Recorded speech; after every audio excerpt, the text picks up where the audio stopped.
Okay, welcome everyone. In this presentation, we are going to be discussing some basic aspects of the physiology of pain. In the next slide, we have our learning objectives.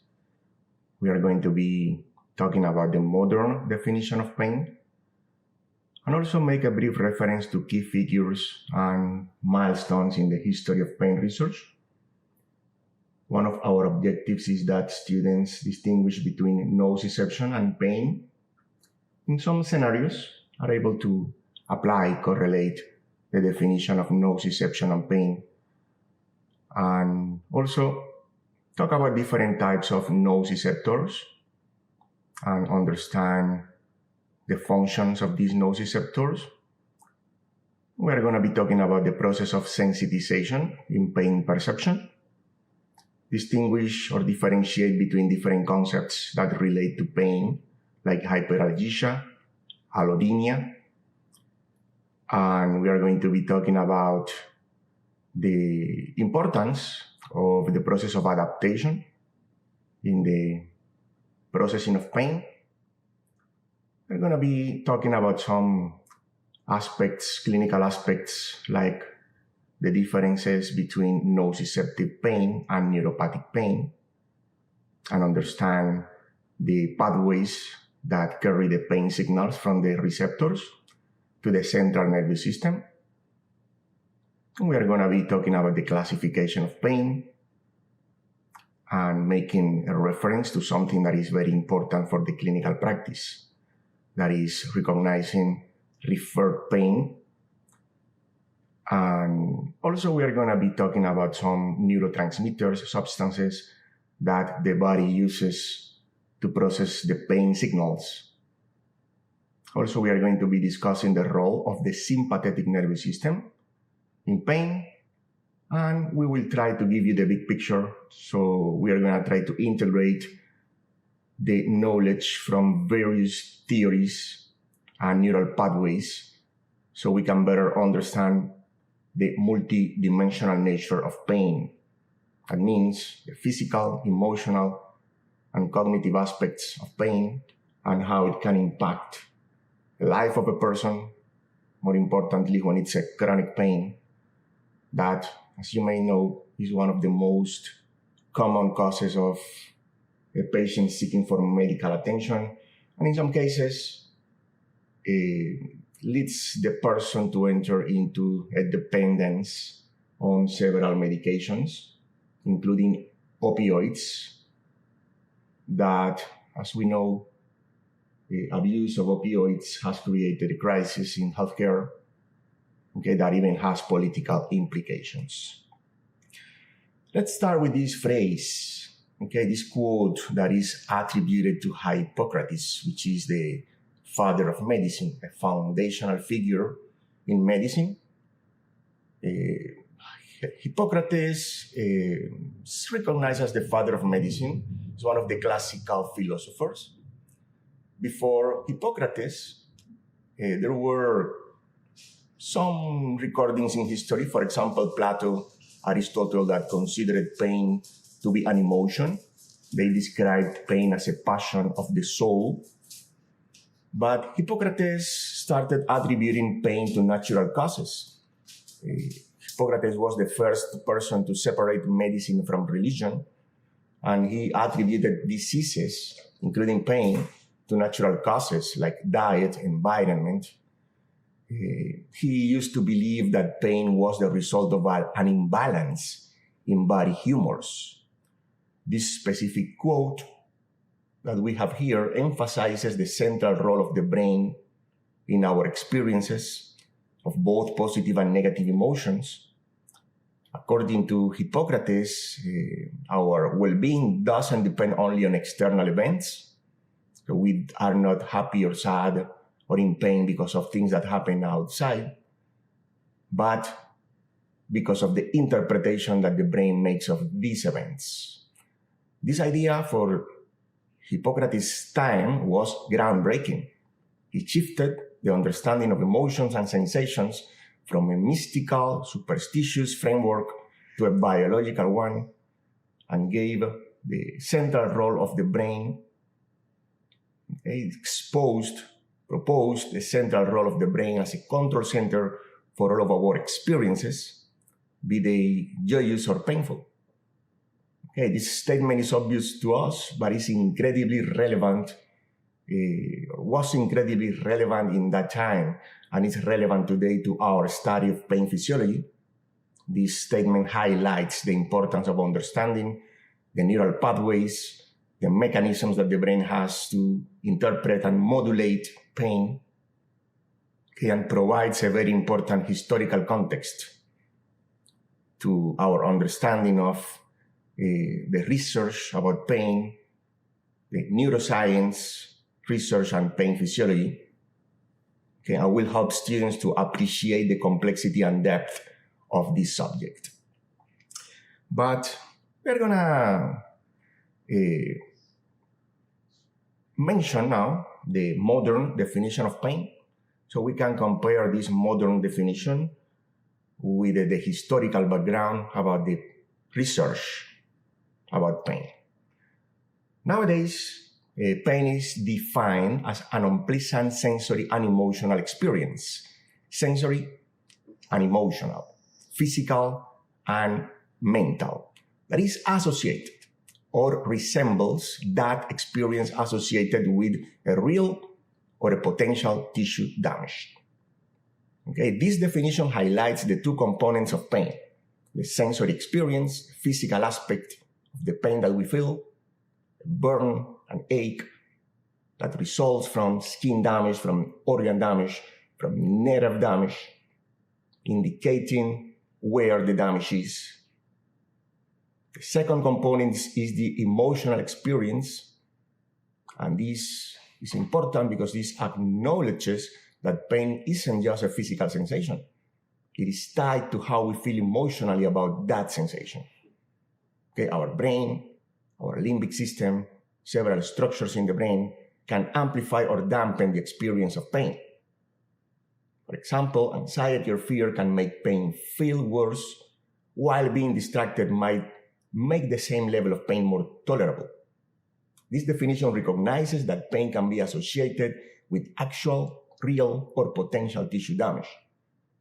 That means that we not necessarily need to have a physical injury to experience pain. There are conditions like chronic pain, neuropathic pain that may not involve tissue damage but can still produce unpleasant sensory and emotional experience. This is a very good definition because it captures the complex, multifaceted nature of pain, acknowledging the physical and emotional dimensions. So having in mind this modern definition, let's take a look back at the history of research.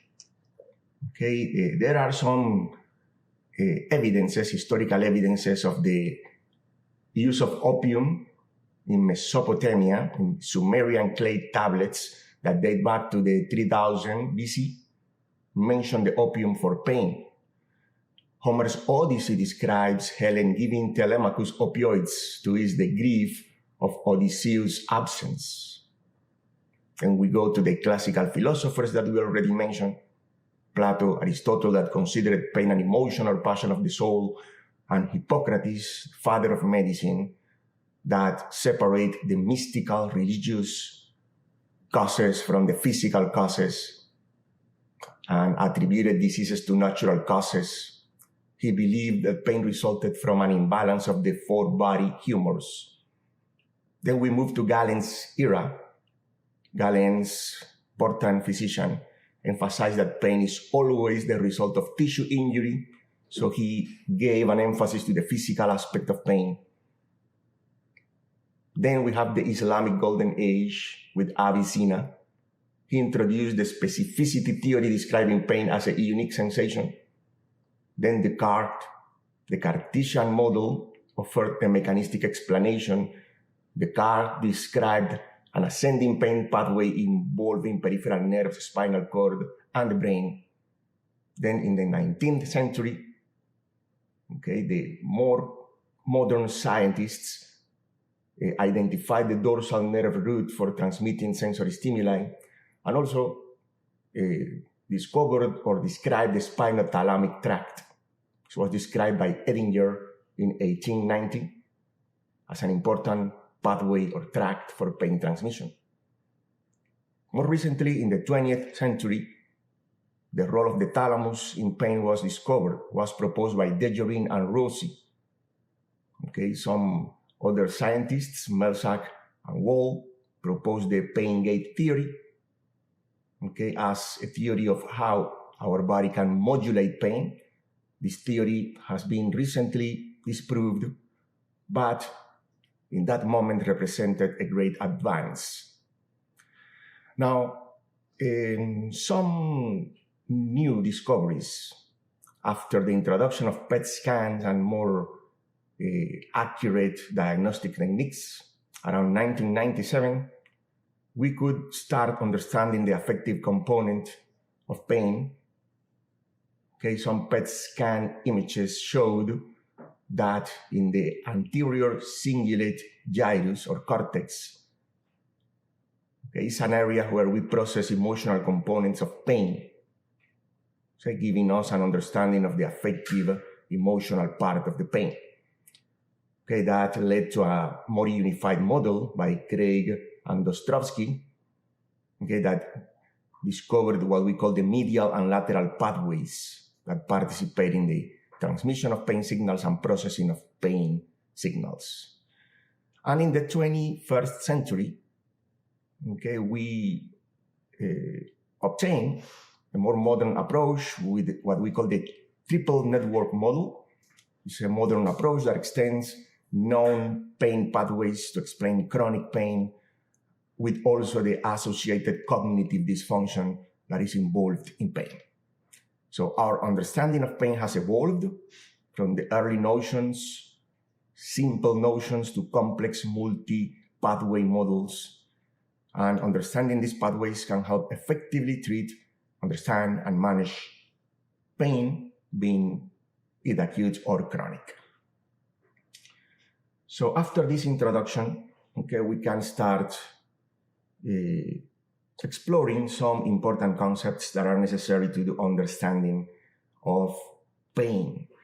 We are going to start by the definitions of nociception and pain, understand the differences between nociception, that is a process that is unconscious, is simply the detection, transduction, and transmission of painful stimuli, harmful stimuli to the central nervous system. Detection is the initial stage, which simply receptors, nociceptors, that detect noxious stimuli, harmful stimuli from the outside of the body or the internal part of the body. Detect thermal, mechanical, or chemical substances that may damage our body. Imagine that we step on a Lego, for example, and we feel a very sharp edge of the Lego pressing against the skin. That will activate nociceptors, in this case, mechanical nociceptors, and detect that something may harm or is harming or damaging our body. Then we have the transduction, which is simply the conversion of one type of energy into another. Can be mechanical, thermal, chemical energy that is going to be transformed into electrical signals that we know as action potentials. That is the meaning of transduction. We start sending action potentials to the central nervous system. It's like a translation of a language, mechanical, thermal, or chemical, into an electrical language that is the one that the central nervous system understands. And finally, transmission is simply the travel, or how these electrical signals travel from the receptors to the spinal cord first, and then to the brain, or to the brainstem first, and then to the brain. And when they reach the brain, they are going to be processed, interpreted, into what we call the perception of pain, the conscious perception of pain. So we understand that we have to take an action, we have to withdraw from the painful stimulus. And that is the action that the central nervous system, the brain, is going to send to the skeletal muscles of our legs. So we step we take a step back or we remove the foot from the stimulus. So here we have some definitions, some text that allows us to have clear the different types of nociceptors. Okay, nociceptors are pain receptors. They are free nerve endings that have a very high activation threshold. That means that they will only generate action potentials when the intensity of the stimulus is excessive. Okay, not when someone touches our skin, but when someone presses very hard our skin. So that signals that we may be having, or we may potentially, if we don't do something, have tissue damage. Okay, and there are different types of nociceptors. As we mentioned before, some of them respond to mechanical damage, cutting, pinching. Some of them respond to extreme temperatures, intense heat or cold.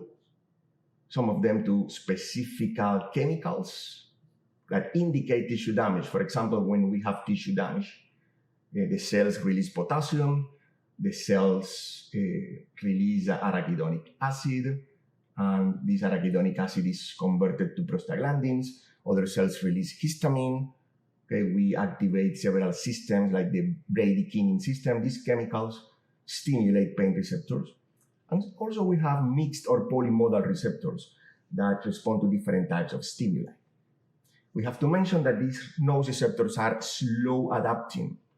That is very important because, for example, if when we sit on a chair, okay, we immediately feel that we are sitting, we feel the contact of our body with the chair, but some seconds later, we don't even realize that we are in contact with the chair. Okay, we forget that stimulus. But this doesn't happen, for example, if we have a stone or a piece of glass inside the tooth. Okay, we are going to be continuously feeling that discomfort, that pain. And that is very important for avoiding tissue damage, to protect the body against damage. So they are not going to adapt. While we are having a painful, excessive stimulus, we are going to continue feeling that noxious, painful stimulus.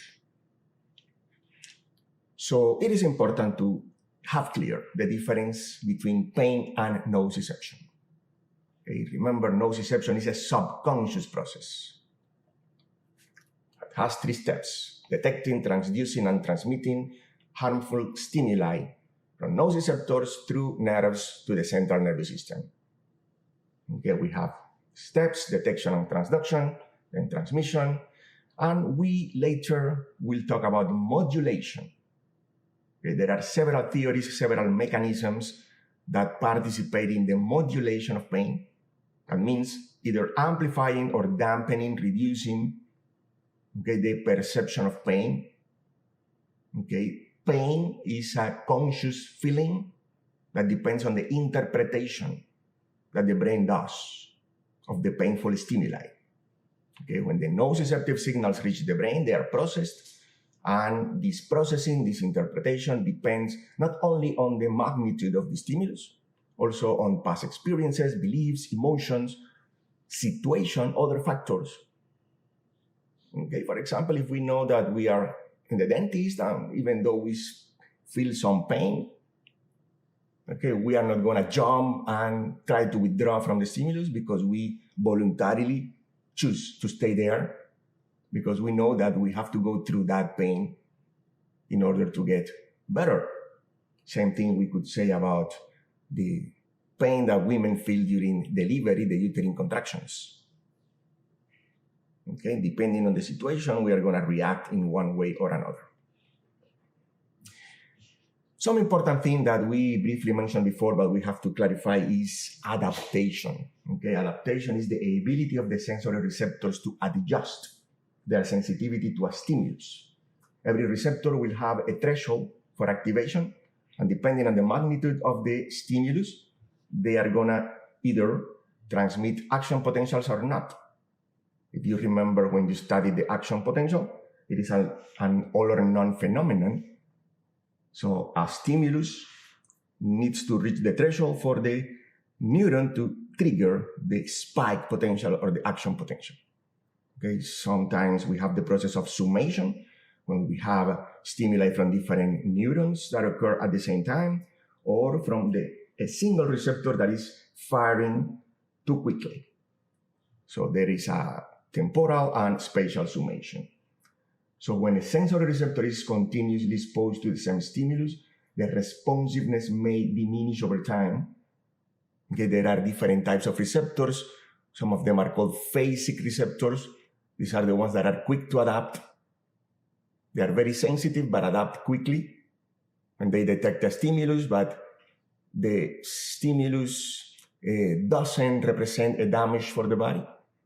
Okay, they don't continue firing because that is something that we simply can ignore. Like when we sit on a chair, then we have the tonic receptors that are slow adapting. They will continue sending signals to the brain as long as the stimulus is present. Okay, that is important for informing the brain about our joint position, muscle stretch, and important for pain sensations. So in the context of pain, nociception, this slow adaptation is very important. Okay, quick adaptation, like it happens in the phasic receptors, allows us to ignore what we call the background sensations, the music, the conversation, our clothes on the skin, so we can focus on other tasks. The slow adapting receptors ensure that we remain aware of the potential damage, burn, and injury, so we act. And a concept that is also related to this topic of thresholds of activation is the concept of sensitization. Okay, sensitization is the process that allows a heightened responsiveness of sensory neurons to painful or non-painful stimuli. Okay, these can occur in the peripheral and central nervous system, so we divide or classify the sensitization as peripheral or central sensitization, okay, depending on what structures are crucial or key, okay, in the transmission of these pain signals. The process of sensitization, understanding it, is very important to understand the transition from acute pain to chronic pain and some phenomena, okay, that we are going to be studying later, like hyperalgesia and allodynia, neuropathic pain, okay, that involve this sensitization process. So peripheral sensitization occurs in the peripheral nervous system, more specifically in the pain receptors. Okay, after an injury, the receptors become more sensitive. What is the meaning of that? Here in this diagram, we have what we could consider the normal threshold for pain. So we need this stimulus, this intense stimulus to produce pain. But when a receptor becomes sensitized, notice that the threshold for pain is lowered. So now a smaller stimulus will produce the same level of pain. Okay, a minor stimulus may produce pain. For example, when we have a burn, okay, we go to the beach, we have a skin or sunburn. Okay, even the having a t-shirt on, someone touches us, is going to produce a very painful sensation. And also we have the central sensitization that occurs in the central nervous system and the spinal cord, brain. Okay, now we have second order neurons that become more responsive due to constant influx of pain signals. Okay, that will allow or will lead to neurons that continue firing even after the original painful stimulus has stopped, giving us a very bad problem, okay, when we have this chronic pain that can be very dysfunctional, okay, impair cognitive function, impair the daily life activities. Now, one concept or a couple of concepts that are very related to this are those of hyperalgesia and allodynia. Okay, these are important concepts that are necessary to understand chronic pain. Okay, normally inflammation, okay, may cause hyperalgesia in the injured area. Okay, hyperalgesia is normally related to acute inflammation, acute damage For example, the minor burn, okay, will make our skin very sensitive for a prolonged period. Okay, hyperalgesia is caused by inflammatory mediators, prostaglandin E2, leukotrienes, some other substances like substance P, potassium released from the cells, bradykinin, histamine. Secondary hyperalgesia occurs in areas around the damaged tissue. In this case, secondary order neurons release other pain mediators, okay, that sensitize the area around the injured area. But allodynia is different. Allodynia is a pain that is produced by stimuli that typically don't produce pain. Okay, can be simply, for example, we are shaving or light touch or a breeze on the face may produce pain, something that normally doesn't produce pain. And there are some theories, this is not very well understood, but possibly it's due to the reorganization of the circuitry in the spinal cord. The interneurons that normally serve nociceptors are exchanged with other interneurons that typically transmit mechanoreceptor stimuli. So when someone touches, even lightly, our skin, this impulse is going to be transmitted from these mechanoreceptors through interneurons that now will connect with the fibers, second-order neuron fibers that typically send signals to the areas of the brain that interpret the stimulus as pain. So even a light touch may produce intense pain. That is allodynia. To understand better the differences between allodynia and hyperalgesia, okay, we have this diagram. Okay, here on the horizontal axis, the x-axis, we have the stimulus intensity. And on the y vertical axis, we have the pain intensity from 0 to 10. Okay, notice that here, this dashed line, dashed red line, is the one that defines what is the normal pain threshold. Okay, so let's imagine that we need a stimulus with an intensity of 3 to start producing pain. Intensity of 4 will produce greater pain, 5 greater, 6 greater, etc. That is the normal pain response. The greater the stimulus, the greater the intensity of the pain. But notice how hyperalgesia, if you continue this line here, okay, is gonna be a pain level that is gonna be greater. For example, if someone applies a stimulus of intensity of 3, that produces a very mild pain, when we have a normal pain response, that will produce a greater pain intensity like of 4 in a person with hyperalgesia. A stimulus of 4 will produce a pain of intensity of 2 in a person with normal pain response, but intensity of 5 in someone with hyperalgesia. Now notice allodynia is below the normal pain threshold. Okay, so these are stimuli that normally don't produce pain in anyone. Okay, those stimuli will produce pain in someone that has allodynia. So there you have more clear the differences between allodynia and hyperalgesia. So pain can be classified as nociceptive when nociceptors are stimulated and we perceive the pain sensation. But there is another type of pain that is neuropathic pain that occurs when there is a lesion to the nervous tissue itself. This can be as a result of damage to the peripheral nervous system, peripheral nerves, or damage to the central nervous system.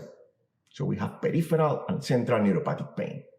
For example, diabetes, infections, metastases in the peripheral nerves will produce neuropathic pain, or diseases like multiple sclerosis, spinal cord injury will produce central neuropathic pain. Neuropathic pain is different from nociceptive pain. For example, it can be episodic, like electric shocks, burning sensation, or maybe accompanied by some abnormal sensations like allodynia or paresthesia, which is, for example, tingling or some weird sensations that normally we don't feel when someone or some object touches our skin. The mechanisms, for example, in diabetic neuropathy is ischemia, okay, the damage to the blood vessels, micro blood vessels that supply the nerves. Lack of oxygen and nutrients will cause demyelination, and now we have an axon that is exposed, And this exposed axon will fire ectopic action potentials that will be perceived as a shooting pain or burning pain. Also, when there is a damaged nerve, okay, there is going to be a process of nerve repair. Okay, the damaged nerve will regrow, but this regrowth may be disorganized, and now we have sprouting nerve endings that don't connect with anything, and this may spontaneously generate action potentials, okay, that will send disorganized signals that may be perceived as this shooting, burning pain, or neuropathic pain. So up to this point, we have talked about receptors, about different types of pain, what could be the explanation of these different types of pain. Now let's take a look at the fibers that transmit pain from the receptors, nociceptors, to the central nervous system. Okay, there are many different types of sensory fibers and motor fibers. We're going to be focusing mostly on the ones that transmit sensations.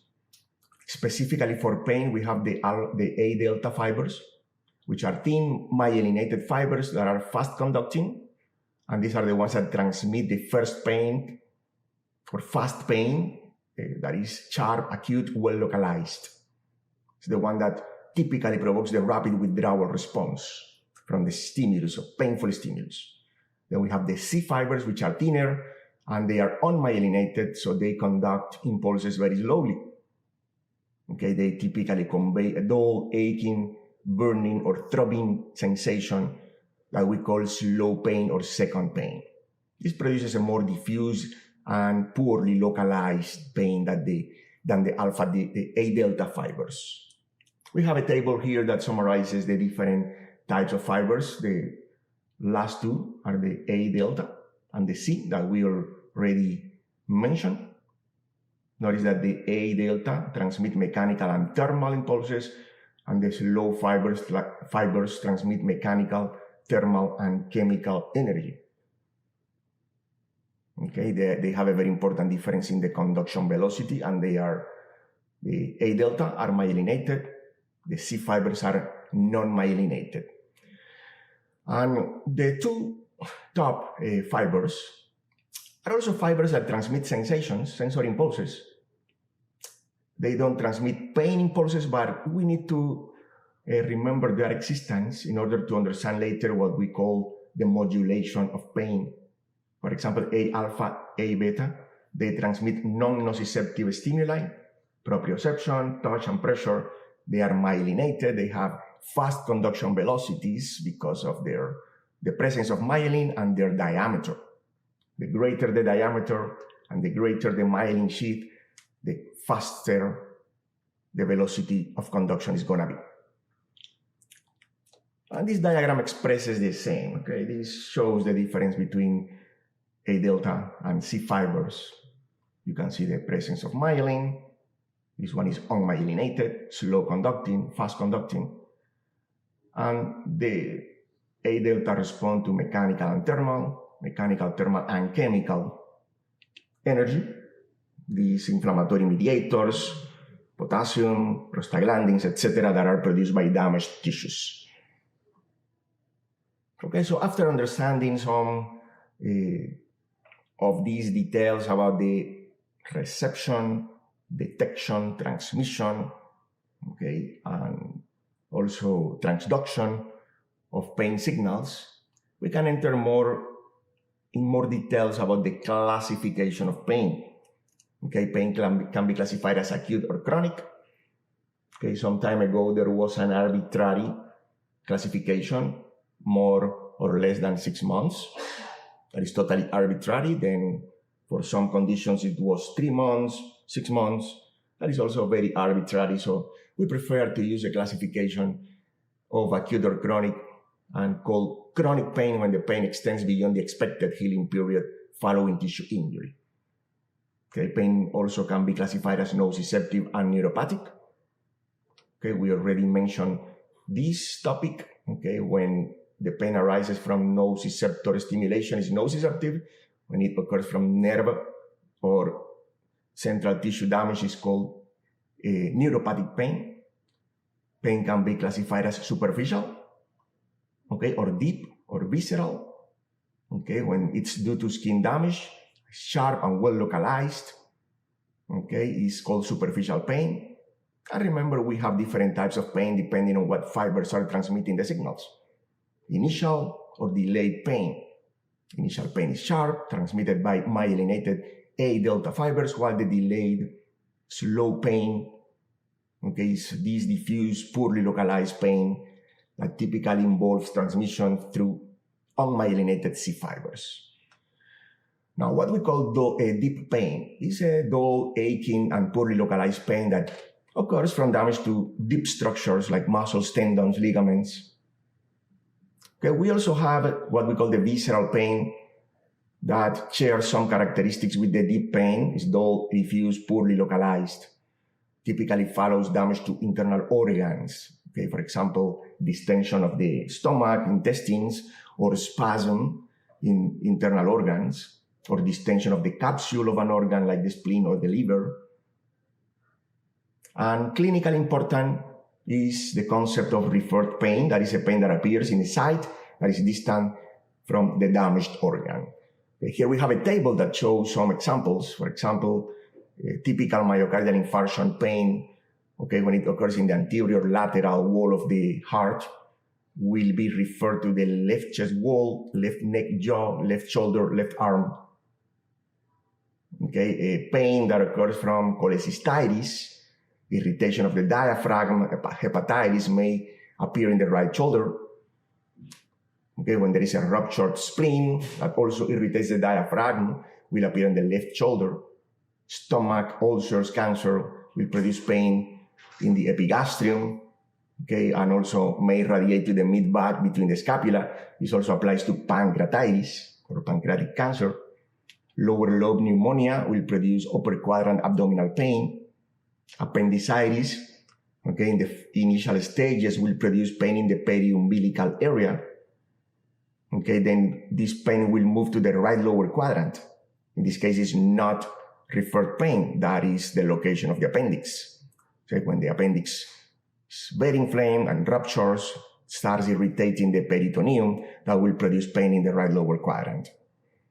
Kidney stones may produce pain in different places depending on on where the stone is located. They may produce a pain in the flank, and this pain may radiate to the groin, may radiate to testicles, labia majora in women.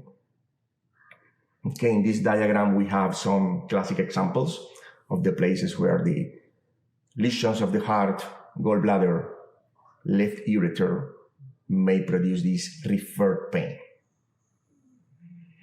Why this referred pain occurs? Well, when you study the brain, you study the somatosensory cortex, primary somatosensory cortex, you remember the homunculus, where we have like a topographical distribution of different skin areas on the primary sensory cortex. Well, we don't have this topographical representation of the internal organs. Okay, and probably as part of the efficiency of our body, okay, there are structures that transmit pain or transmit sensations that are shared between the skin and internal organs. So there is a theory, okay, or a hypothesis that is called the convergence projection hypothesis of referred pain that states that visceral, okay, we have here a viscera, small intestine, visceral afferent nociceptors, fibers, converge on the same pain projection neurons, second order neuron, as the afferent fibers from the skin. Okay, so when this signal from this second order neuron reaches the third order neuron and the brain and the somatosensory cortex, our brain has no way of knowing the actual source of the input and mistakenly projects the sensation to this somatic or skin structure. That is simply a hypothesis. Okay, we are not saying that this is true, but serves us to understand the concept of referred pain. Now, something that is important to understand is the pathways, okay, that transmit the pain. We are gonna mention two different pathways, one that goes from the head and the neck, okay, towards the central nervous system, and the one from the rest of the body. They are very similar. They contain 3 neurons. Okay, these 3 neurons are the first order, second order, and third order neurons. The only difference is the nerves through which they travel. Okay, most of the painful signals from the head travel through the trigeminal nerve that has three main branches: ophthalmic, maxillary, mandibular. Ophthalmic covers the forehead and the eyes, maxillary, mid-face, and upper jaw, and mandibular, the lower jaw. Okay, so from these nociceptors, there is a first order neuron that enters to the trigeminal nucleus. Okay, and from there, we have a second order neuron that crosses over, decusates to the other side of the brainstem, and then ascends to the thalamus, following what we call the trigeminothalamic tract. And from there, from the thalamus, we have a third order neuron that goes to the somatosensory cortex, where we perceive the pain and understand the magnitude, the extension, the location, all the characteristics of the pain. Now, minor pathways that also transmit pain from, for example, the ear, the neck, other regions of the face or the throat, for example. These fibers travel following the facial, glossopharyngeal, and vagus nerves.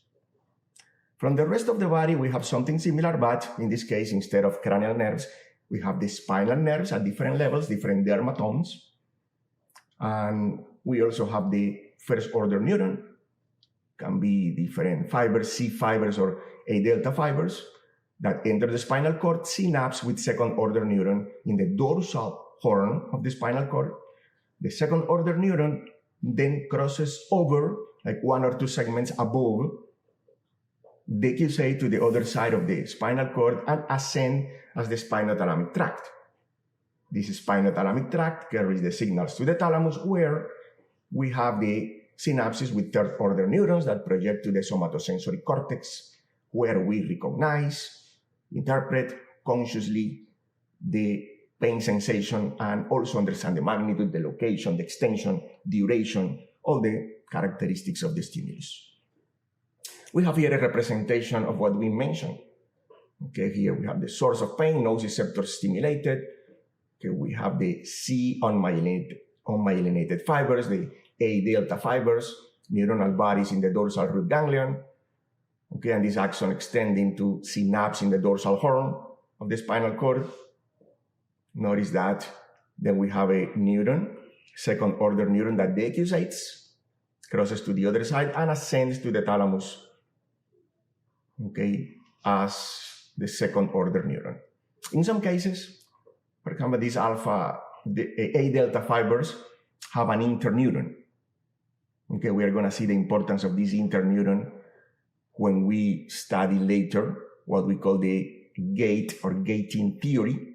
These interneurons may modulate the pain, may dampen, or may exaggerate the pain. Okay, so if we, for example, apply stimulus, like we have a pain and we rub our skin, okay, that sensation transmitted through the A delta fibers or all other non-nociceptive fibers like the A beta, A alpha, okay, may stimulate this interneuron, and the interneuron may inhibit the pain signal. Remind that there is an axon that is inhibiting this connection here. Okay, and sometimes this interneuron may get hypersensitized, so pain may be exaggerated. So these interneurons play an important role in modulating the pain. So continuing the topic of neural pathways. Okay, here we have the three neurons that we mentioned before. So you have them very clear. Okay, here we have, for example, the first order neuron from the trigeminal nerve. Second order, notice how it decusates and ascends to the thalamus, and the third order neuron. And from the rest of the body, we have also a sensory neuron, first order neuron, from nociceptors on the skin. And this pathway is the same that we have for temperature sensation. Second order neuron that from the dorsal horn of the spinal cord decusates. Okay, this doesn't occur at the same level. This typically is one or two levels above the entry point. And this ascends as the spinothalamic tract to the thalamus, and from there the third order neuron to the cerebral cortex. Okay, understanding these connections is important to understand many important aspects of pain processing. Okay, so I'm sure that everyone here has had a muscle spasm, and we know how uncomfortable these muscle spasms are. We feel that they are never going to end, and we can spend many days, weeks, sometimes months with that muscle spasm. And this occurs because of what we call the pain spasm pain cycle. Okay, here we have the activation of a nociceptor because maybe a damage that occurs in the muscle. Okay, we are exercising, or we do a bad movement or exercise without warming up. Some cells are going to be damaged. Nociceptors are going to get activated and will transmit impulses to this interneuron here. The interneuron will communicate, stimulate a motor neuron, and that motor neuron is going to produce a spasm, so the muscle doesn't move. We don't use it anymore until the damage is repaired. Okay, but now the damage may not be repaired. We may continue receiving stimuli from here. Okay, but also the hypercontraction of this muscle may lead to more tissue damage and release of fluids, potassium, irritants, mechanical compression of other nociceptors. So other nociceptors are going to be stimulated, and this cycle may continue. Okay, I don't want to say forever, but until we immobilize the muscle, we apply the proper treatment, physiotherapy, or electrical stimulation, or any other treatment. Now we have to talk about pain modulation. Okay, all the role of these interneurons, also the central nervous system structures in either amplifying, exaggerating, or dampening the pain signals. That pain modulation is very important for how we interpret the pain and the cognitive and emotional aspects of pain. We already mentioned the gate control theory, and this is a theory that suggests that the spinal cord contains neurons that act as a neural gate that can either block or allow pain signals to ascend. Okay, for example, when we rub the skin after we have a damage, stimulation of these non-painful, non-nociceptive fibers may inhibit the transmission of pain.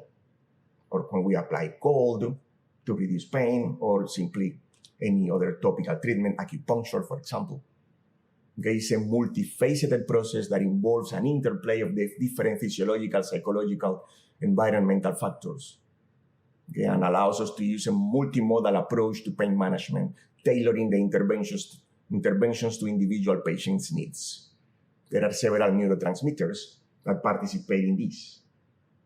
Okay, for example, GABA, serotonin, norepinephrine, glycine, and also we have to mention the role of endorphins or endogenous opioids.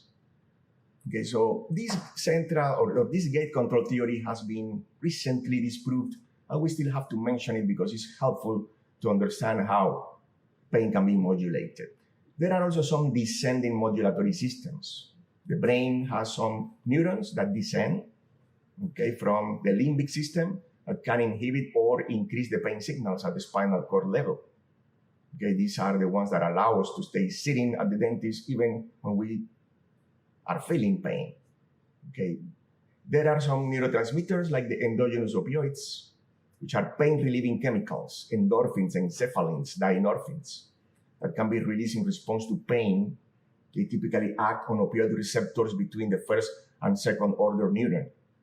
So they inhibit the activation of the second order neuron. Okay, there are other pathways like the serotoninergic, noradrenergic pathways that originate in the brainstem. For example, periaqueductal gray area, rostroventromedulla, medial medulla, and they release serotonin, norepinephrine that modulate pain. And that's the reason why we can use some antidepressants, SSRIs, for example, and tricyclic antidepressants to influence the neurotransmitter release at this level, and they have analgesic properties. Very important in this pain modulation is something we already mentioned, the central and peripheral sensitization. Okay, remember, this has to do with the reduction in the threshold for feeling or perceiving something as painful. Okay, these are very important concepts to understand chronic pain. Okay, mild stimuli can be received as painful. The pain response can be more prolonged and intense for even a mild stimulus as a result of damage to the central nervous system, or not damage, a sensitization of neurons in the central nervous system, lowering their threshold for activation, or in the peripheral nerves. Again, when we have a lowering of the sensitization threshold for the nociceptors, okay, even a light touch may cause pain. Besides this, we have some cognitive and emotional factors that depends on our memories, maybe interpretation that we did of past experiences, some cognitive, emotional factors. So pain can produce fear and anxiety, but fear and anxiety also can amplify pain perception. We may focus too much on the painful stimulus, and distraction or positive emotions, okay, will dampen or reduce the pain sensation, and this allows us to use, for example, psychotherapy in order to reduce pain.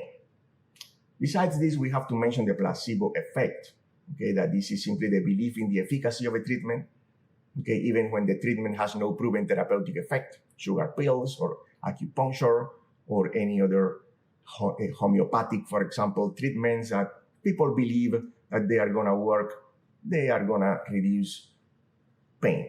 Even fake surgeries have been in experiments. Some people have received a fake treatment, a fake surgery of the knee, and they have actual relief of the pain.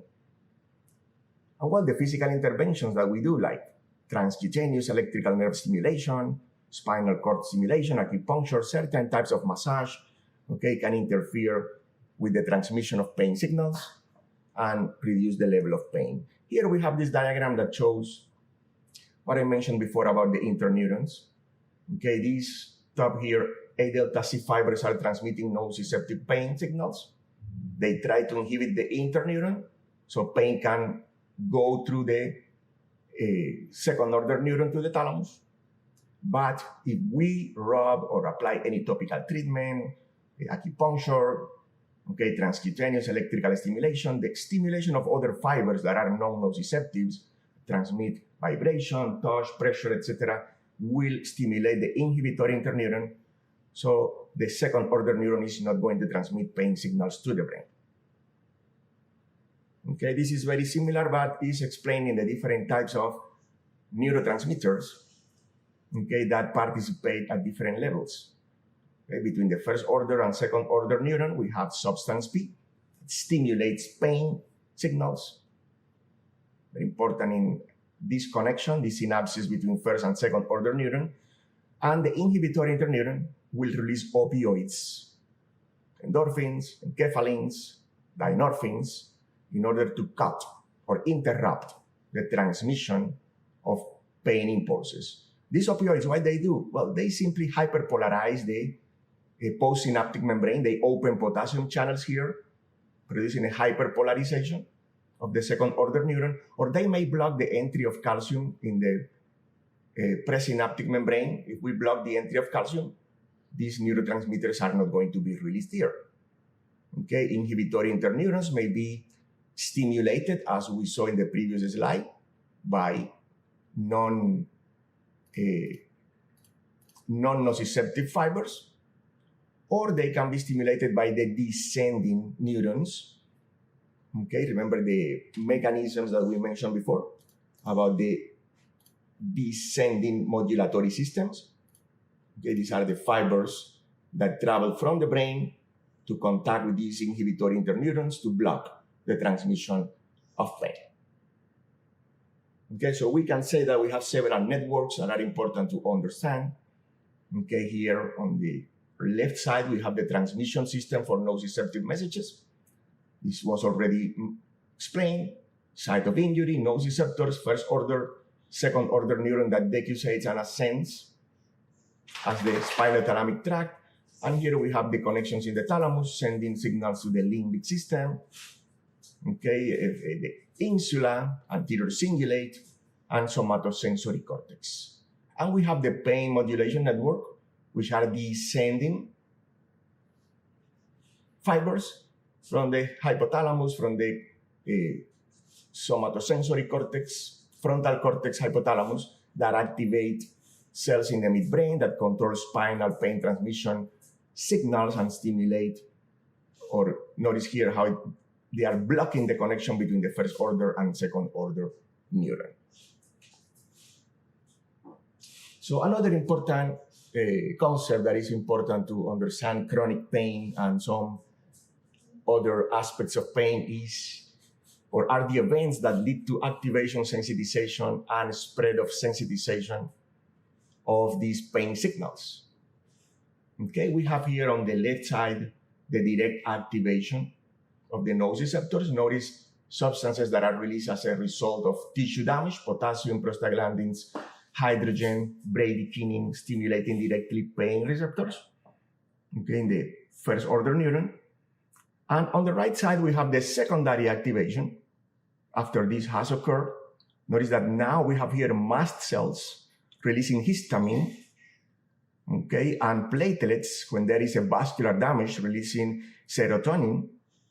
Okay, this stimulation of the free nerve endings by histamine and serotonin will allow the release of substance P that will stimulate the platelets and muscles to produce more of these substances.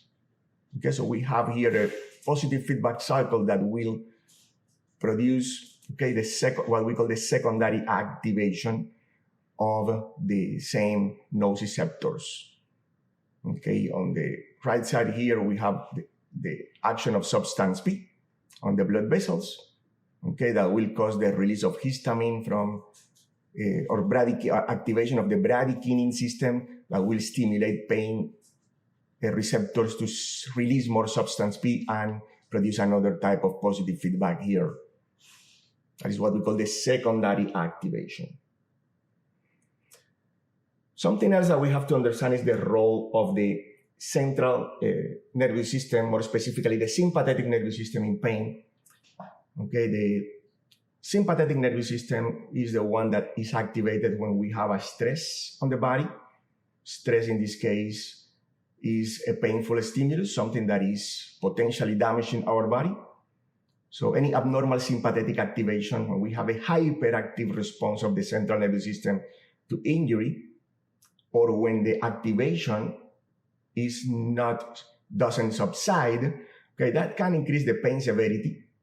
Okay, can have the pain extend for a longer time than usually, or beyond the time that is expected, and may cause exaggerated signs and symptoms of sympathetic activity like sweating or excessive vasomotor reactions.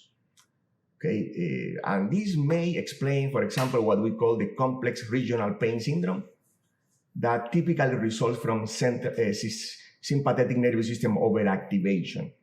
The syndrome includes severe pain out of proportion to the injury or disease. Includes hyperalgesia. Remember, it's an excessive reaction to a painful stimuli, or allodynia, that is the pain sensation in response to stimuli that are not usually painful.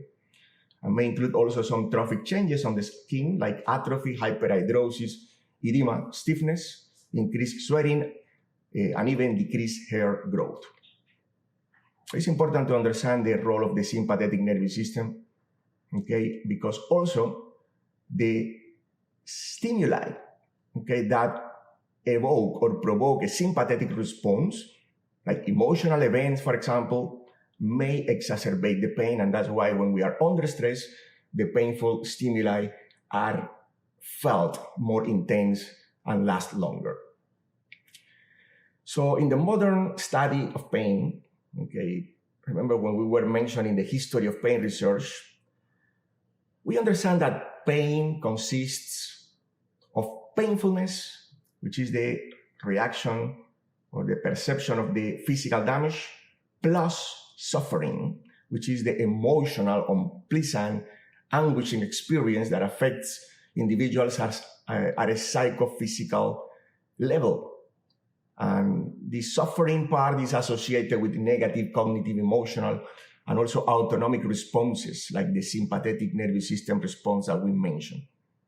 Okay, so pain consists of physical pain associated with psychological pain, and there are different pathways that transmit these different types of pain. This is the result of recent discoveries.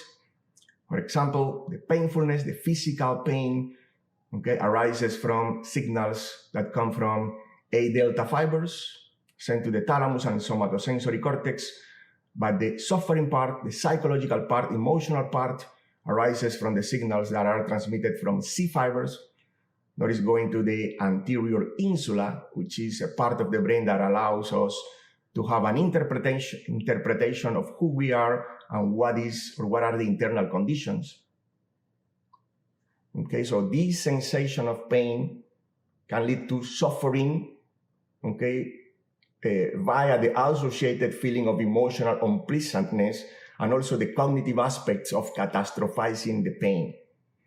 Okay, catastrophizing means magnification or tendency to magnify the threat value of the stimulus, helplessness, which is the feeling of being helpless in the context of pain, and also rumination, that is the inability to inhibit the pain-related thoughts.